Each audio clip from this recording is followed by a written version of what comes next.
और वहीं मरियुपोल में कब्जे के बाद पोर्ट पर रूस का पहला शिप पहुंचा है। रूसी सेना ने मरियुपोल पोर्ट को फिर से ऑपरेशनल किया। रूसी सेना की देखरेख में मरियुपोल पोर्ट पर शिपों की आवाजाही शुरू हो गई है। रूसी सेना ने डूबे हुए जहाजों को हटाकर रास्ता साफ किया है।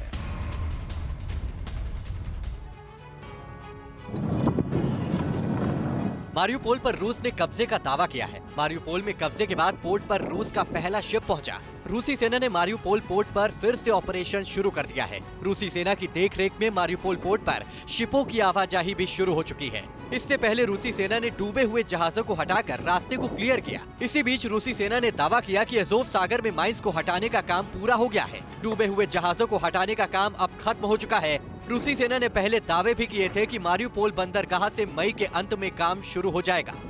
मारियुपोल पर कब्जे के लिए रूसी सेना ने पिछले 3 महीनों में ताबड़तोड़ हमले किए। मारियुपोल पर जमकर बारूद बरसाए। रूस ने मारियुपोल को तबाह करने में कोई कसर नहीं छोड़ी। यूक्रेन और रशियन सेना में आमने सामने की जंग में मारियुपोल खाक में मिल गया।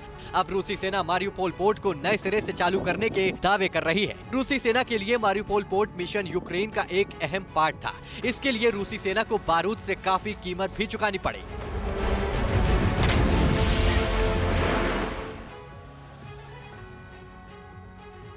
और रूसी मीडिया का बेहद सनसनीखेज दावा सामने आया है। यूक्रेन ने एटम बम गिराने की तैयारी की थी। यह रूसी मीडिया का दावा है। रूस के कई शहरों पर एटमी हमले का यूक्रेन ने प्लान कर रखा था। रूस के बेलगरोद, ब्रांस्क, रोस्टोव शहर पर हमले का प्लान था। ज़ेपोरिज़िया में एटमी अटैक की तैयारी चल रही थी। यह रशियन मीडिया के हवाले से रिपोर्ट है।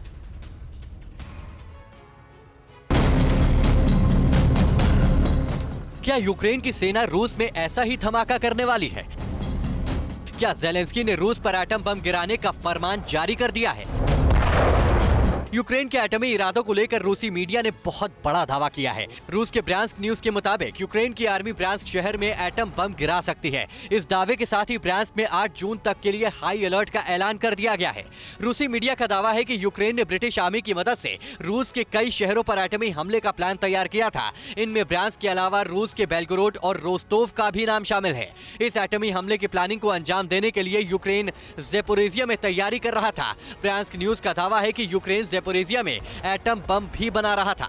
रूसी मीडिया के इस दावे में अगर खोट है तब फिर भी गनीमत है, लेकिन अगर इसमें जरा सी भी हकीकत है तो समझ लीजिए कि आपने अपनी जिंदगी में इससे बुरी खबर नहीं देखी होगी और ना ही सुनी होगी, क्योंकि इस खबर का सच होना दुनिया की तबाही की वजह बन सकती है। और वहीं यूक्रेन के सैन्य ठिकानों पर रशियन फौज का जोरदार हमला हुआ है। रूसी फौज की सेव्रोडोनेत्स्क में भीषण गोलीबारी। यूक्रेनी ठिकानों पर जबरदस्त आर्टिलरी और रॉकेट अटैक। सेव्रोडोनेत्स्क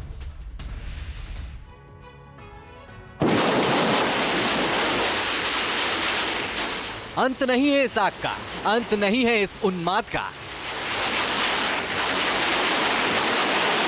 कब तक ये आग बरसेगी? कब तक यूक्रेन की आवाम इस आग में झुलसेगी? क्या युद्ध का कोई अंत नहीं है? क्या इस युद्ध में कोई विराम नहीं है? दिन हो या रात, हर वक्त यूक्रेन में तोपें गरज रही हैं, बारूद के साथ बरस रही हैं। कहीं तोपें आग उगल रही हैं तो कहीं रॉकेट बारूद बरसा रहे हैं। ये रूसी फौज की गोलाबारी है। रूसी फौज ने अपनी घातक तोपों से इस इलाके को चंद मिनटों में धुआं-धुआं कर दिया।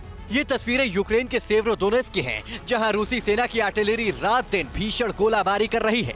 रूसी तोपें एक बार आग उगलना शुरू करती हैं तो रुकने का नाम नहीं लेते। यही हाल रूस के रॉकेट हमलों का भी है। रूसी सेना ने रॉकेट बरसाकर सेव्रोडोनेत्स्क को तबाह करने की ठानी है। हालांकि अमेरिकी think tank institute for the study of war का मानना है कि सेव्रोडोनेत्स्क की लड़ाई में रूसी सेना को कड़ा संघर्ष करना पड़ रहा है। Institute for the study of war ने अपनी रिपोर्ट में कहा है कि रूसी सेना ने पूरे युद्ध के दौरान अब तक शहरी इलाकों में सबसे खराब लड़ाई लड़ी है। परवाह देश की, सोमवार से शुक्रवार रात 10 बजे TV9 भारतवर्ष पर।